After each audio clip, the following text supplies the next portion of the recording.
So this is the critical moment. This is when the U.S. Navy fires on the Iranian ship and puts holes through the engine room. Just a wild situation. Let's check it out.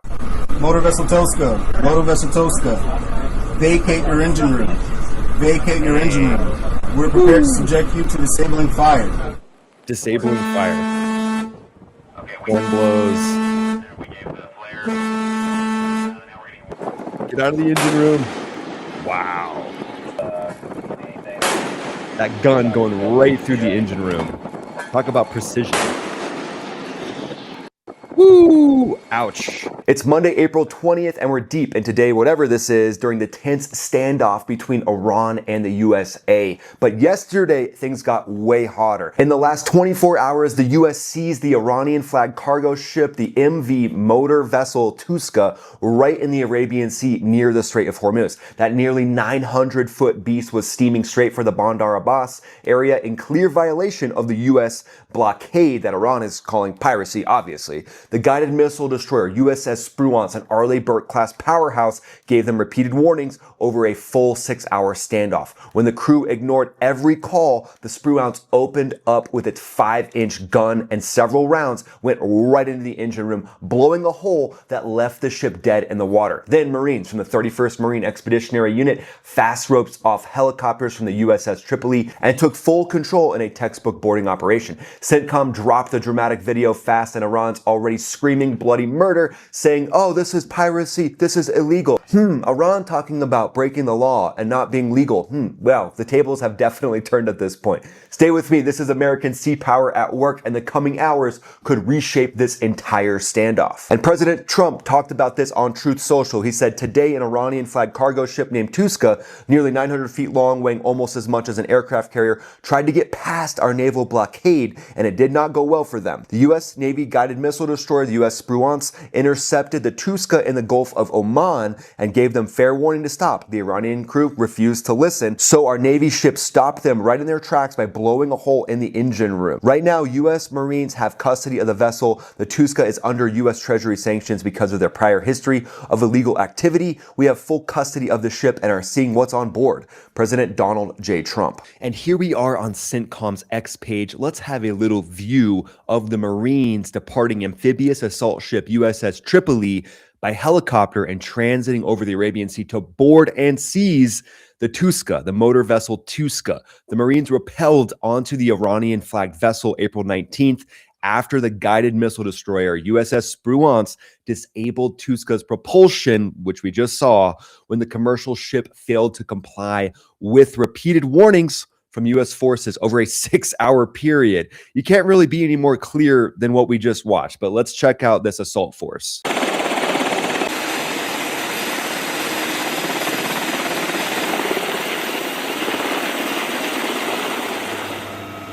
Woo! Through NVGs right there, night vision goggles. You can see that subtle flex. You can see the rifles of the assault team. No big deal. They're just watching another helicopter. Well, they're on a separate helicopter. 2 different helicopter assault teams from the Marines coming in. Wow. You don't want to be on the business end of that. They're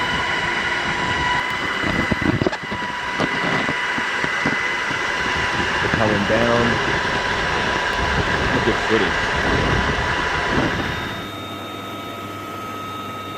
Nice. So this is a coordinated effort, and Marines are the best in the world at doing this. These Raider teams from the Marines go in no uncertain terms and make things happen. The definition of being an athlete. But let's walk through exactly how this went down step by step, because it looks to be a super clean, professional operation, and it showed exactly why you don't mess with the U.S. Navy and the U.S. Marines. The Touska was hauling toward Iran at speed when Spruance lit them up with warnings. 6 straight hours of turn around or else, basically giving them every chance in the book to not get their engine room blown to pieces. They kept pushing though, and the Spruance's crew directed the engine room to evacuate. As we heard, in that initial radio call. That's a nice little touch. That's a very nice little gesture of, hey guys, we're gonna blow the you-know-what out of your engine room. You might wanna step out of there. Then the Spruance fired those 5-inch rounds with precision, radar-guided precision rounds that disabled propulsion without turning the whole ship into a fireball. The ship went dead in the water. Marines launched from the Tripoli assault ship. They repelled onto the deck and secured the vessel. Now it's in full U.S. custody, cargo under inspection, no casualties reported on either side, and the op wrapped like clockwork. That's not luck at all. Again, there's no luck involved in this situation. The massive amount of training obviously paid off for the Marines. Superior sensors, superior training, and the willingness to back everything up with steel. That's what the Spruance just did in combination with the U.S. Marines. And the Mullahs just got a reminder that when our Navy says the blockade line is hard, it's not just a suggestion, and there's nothing flaccid about that operation. But the real question here is how Iran plays this and whether they've got any cards left worth betting on. At this point, it doesn't look like they have much. But on the Iranian side, the responses came fast and fiery. They're calling this straight up armed piracy and maritime armed robbery, of course, claiming it's a blatant violation of the ceasefire. The Qatam al-Aniba Central Command, the IRGC, and the Foreign Ministry all piled on, all IRGC elements basically. They declared that Iranian forces will soon respond and retaliate.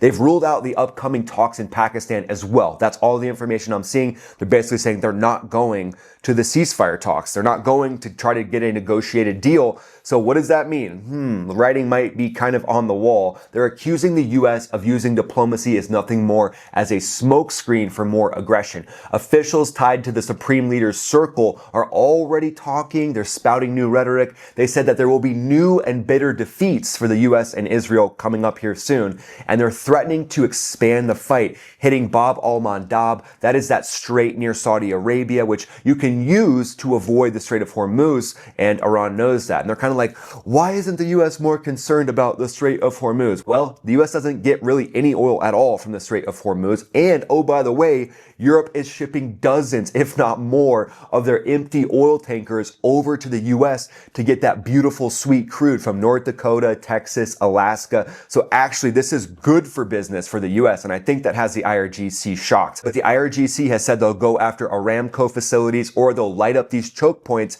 if the blockade stays in place. They're framing themselves as the victims. Highway robbery at sea. We're just the IRGC. We're good guys.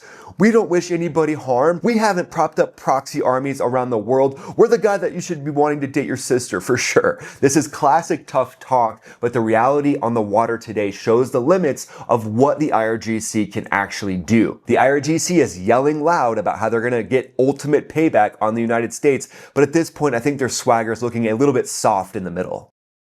But let's cut through the noise and hit the key takeaways that actually matter that you need to know. This was the first actual seizure since the blockade kicked off, and it proved that the U.S. means business and there's teeth behind the blockade. The Trump administration has been blunt and unapologetic about enforcing this blockade and not being tapped along by Iran, which Iran has done to the world for 47 years. And oh, by the way, they've tapped along many U.S. presidents and administrations while these administrations have just paid them off and allowed them to build their massive ballistic missile stocks and their drone stocks. And then a little treat for everybody. We've got another IRGC, the Islamic Revolutionary Guard Corps Lego movie. So let's have a little view of this beautiful piece of artwork. U.S. Epstein regime crossed the line again.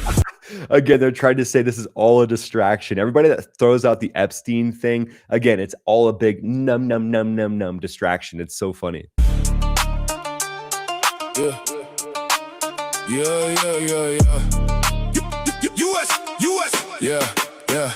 U.S. Navy out there playing dirty games. Seized Iranian cargo, called it interdiction. We know it's a lie. That's the IRGC headquarters at this point, apparently. Persia boys, Lego news reveals the truth. Violation of law, they don't even hide it. But they forgot who they're dealing with. Iran don't play, man. They're like, U.S. forgot who they're dealing with. And then meanwhile, 160 Iranian naval vessels are on the bottom of the ocean. But yeah, we don't know who we're dealing with. Yeah. DC rolled up and made the Navy back down.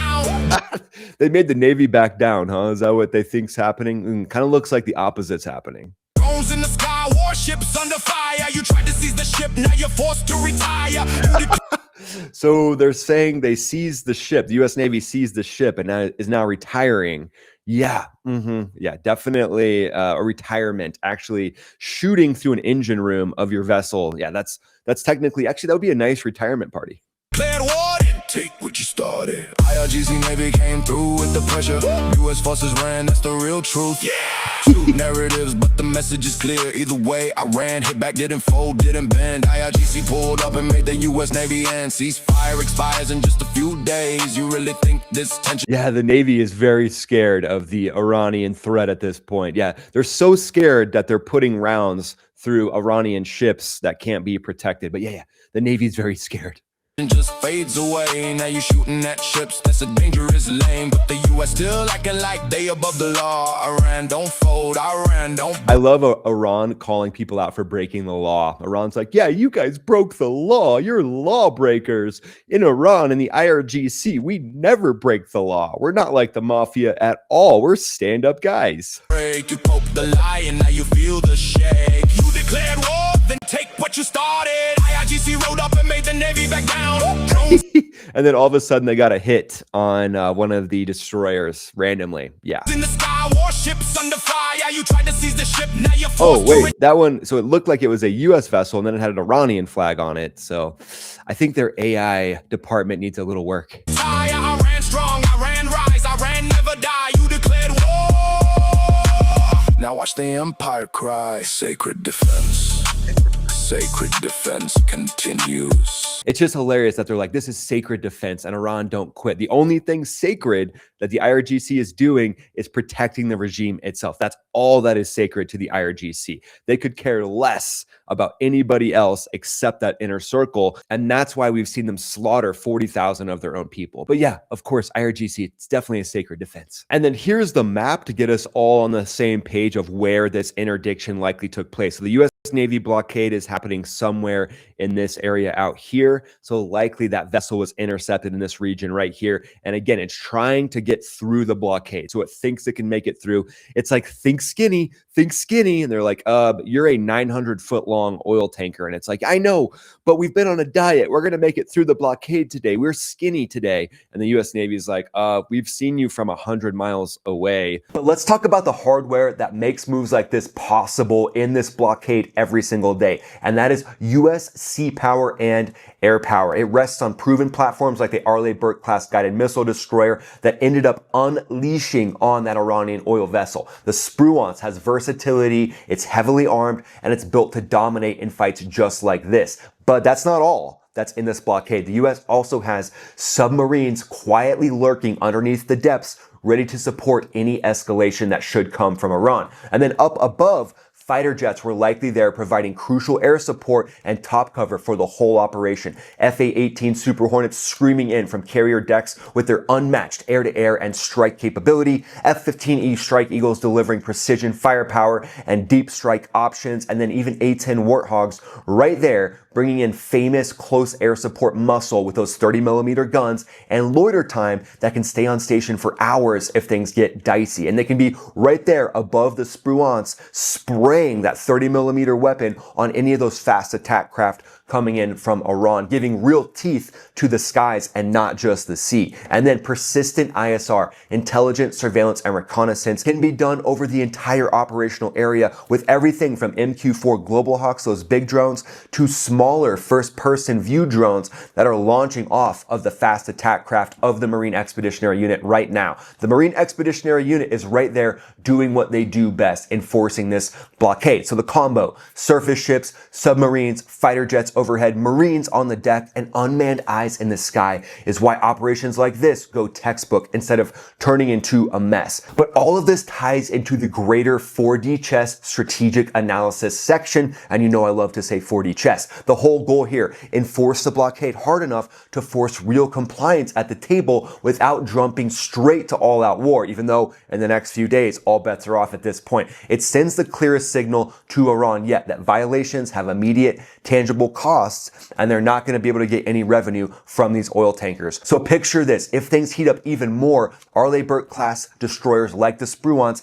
handle the surface fight and precision strikes. Submarines deny the depths, drones maintain overwatch, and a Marine Expeditionary Unit stands ready to board, secure, or project power exactly where needed. Everything works together, layered, professional, and overwhelming when it has to be done and whenever it needs to be done. And then that blockade could transition extremely quickly to actual strikes on Iran itself should this conflict kick back off. But the bottom line here, American sea power just proved once again why it's the gold standard. And you team that up with air power from the Navy, from the Marines, and from the Air Force, and you really have the ability to pressure the Iranian regime, and who knows, maybe form some cracks within. But it looks like everything we're seeing, all the rhetoric, again, we've seen the nihilistic approach that the Iranian regime has had, and it looks like they just want to go down with the ship, especially the fact that they're calling off these talks that could have led to a peace deal. So the next few hours, next few days, likely we're going to see some escalation. It doesn't look like anything is slowing down, so probably getting hotter before it cools back off. But what does Iran do next? What do you think happens from here? Would love to hear what you think, and then go ahead and follow me on X, follow me on Instagram. I'm posting there pretty much every day. Click the link in the description, join the Max Ready Room, become a member. You get members only perks, and then watch this next video that pops up right here. This is Ryan, also known as Max Afterburner, signing off.